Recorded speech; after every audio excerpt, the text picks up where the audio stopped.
Que é outro mérito do Bolsonaro, o Senado que ele fez. Gigante. O Senado 17 senadores, eu acho. E o Senado bolsonarista, e qual é a arma disso? É a arma na cabeça do Alexandre de Moraes que ele tá botando.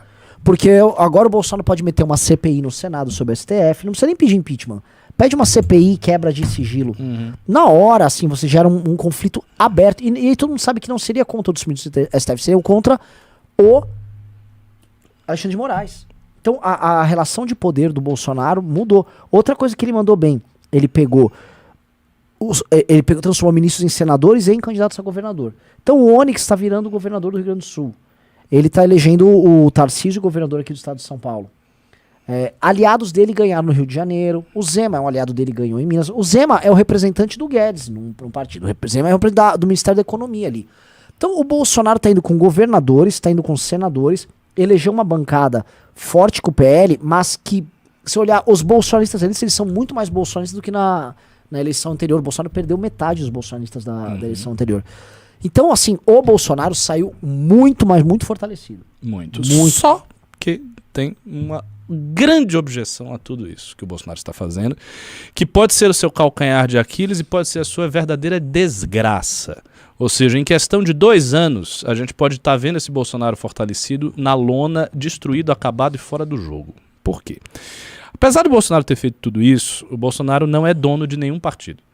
Então ele não é um cacique de um partido, ele não tem o controle formal de partido nenhum, ele não tem nenhum movimento dele cuja organização, cuja infraestrutura básica seja dele. Ele tem um monte de grupos de WhatsApp espalhados, mas eu tenho certeza que esses grupos de WhatsApp eles não estão centralizados em um hub, sabe? Em alguns celulares que ele controla. Não estão, ao contrário dos grupos do MBL. Então isso deve estar muito pulverizado. O que acontece? Ele não tem, Bolsonaro, nenhum poder formal caso ele saia da presidência. O que ele tem são aliados que ele colocou lá e vão ter cargos, pessoas cujo prestígio dele alimentou e colocou lá, gente que está com ele nesse sentido, mas ele não tem controle formal nenhum. Se o Bolsonaro sofre um processo de ataque muito vigoroso, caso o Lula volte, e, sei lá, vai pra cadeia, e tem uma CPI contra ele, CPI não, enfim, uma investigação criminal, enfim, se o lado dele começa a... ele vai ter sérios problemas em forçar essa gente toda a apoiá-lo. Por exemplo, ele vai chegar nesses senadores todos que ele elegeu e vai forçar que eles o apoiem, porque o prestígio do Bolsonaro fez o que elegeu eles, mas por quê? Os senadores eles podem fazer o seguinte cálculo, se esse cara tá se estrepando, em 8 anos, ainda é 8 anos, em 8 anos ele já assumiu e eu já consegui o meu próprio público. Sim. Eu não preciso do prestígio desse cara eternamente, eu precisei agora na eleição. Então a galera de 18 precisou porque ele era a força ascendente e então ele levantou todo mundo que não existia, muita gente não existia e foi. Agora precisaram porque ele é o presidente em exercício e também a força em ascendência. Se ele sai disso e ele não é mais força em ascendência, as pessoas podem simplesmente ir esquecendo o Bolsonaro e fazer um conservadorismo, um bolsonarismo sem Bolsonaro. E essa é uma solução muito perigosa para ele. Pode haver, em questão de 2 anos aí, um bolsonarismo sem Bolsonaro. Um bolsonarismo sem Bolsonaro e sem a família Bolsonaro. Tocado por quem? Carla Zambelli, Nicolas. Senador, Nicolas, todo mundo. Aqui a memória do Bolsonaro. Tá, mas ninguém botando força. Ninguém botando força pra ajudar o cara. Isso pode acontecer, isso não é difícil de acontecer. O Felipe Neto hoje arrumou uma briga com o Nicolas, né? Tava claramente testando o tamanho do Nicolas. O Nicolas saiu muito grande nas eleições. E eu vi gente comentando, eu tô pra lembrar quem foi que comentou isso.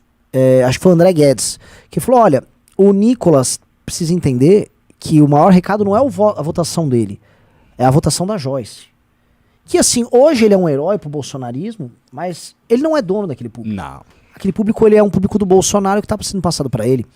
E um cara como ele sabe disso, e todos os bolsonaristas sabem. Exatamente. Que eles adorariam ser donos do público. Exatamente. Por que o público nosso saiu feliz e a gente não? Porque o nosso público entendeu, nossa, o voto não é nosso. É nosso. Aquele voto não tem nada a ver com o Bolsonaro, cara. Porque o Bolsonaro, quando a gente ganhou, o gado sempre falava, foram puxados pelo mito. E agora? Tipo, ficou 4 anos batendo no cara. Quem ficou em primeiro no partido dele? Ele que puxou. Entendeu? O Guto em segundo, né? O Guto ficou em segundo. Numa campanha, assim, que o Guto ainda dividiu o voto com a Amanda e com o Renato. Se fosse só o Guto de candidato, ele teria ficado meio que de longe em primeiro no partido. O Guto, se eu botasse aqueles 110 mil votos a mais pra ele, ia pra 260. Não, fazendo a conta de 2018, eu acho que a gente diminuiu em termos de voto coisa de 30%. Imagine que a gente ficou 4 anos espremido entre dois colossos, apanhando pra caramba dos dois, especialmente do Bolsonaro, e a gente teve uma redução percentual muito pequena, que vai ser recuperada depois e ainda com um adicional. Nós conseguimos criar mais nomes grandes. Porque a gente teve uma votação grande, mas a gente tinha menos nomes grandes. Agora a gente tem mais nomes grandes. Então é uma fórmula que dá para espalhar. Você pode imaginar isso em outros estados e fazer essa capilaridade. E como você falou, o voto é nosso. É um voto do MBL. As pessoas que votaram no Kim, as pessoas que votaram na Amanda, no Renato, no Bétega, no Samuca, são pessoas que confiam no projeto do MBL e é um projeto puro, não tem nada. Você dizer, não, mas tem um eleitorado novista. Não tem. Tem um eleitorado libertário. Não tem. Tem um eleitorado Bolsonaro. Não tem. Esse eleitorado é MBL puro sangue. E onde é que tá o pulo do gato? Fazer aumentar. É simples. Ô, meu amigo. Dê o like aí, rapaz.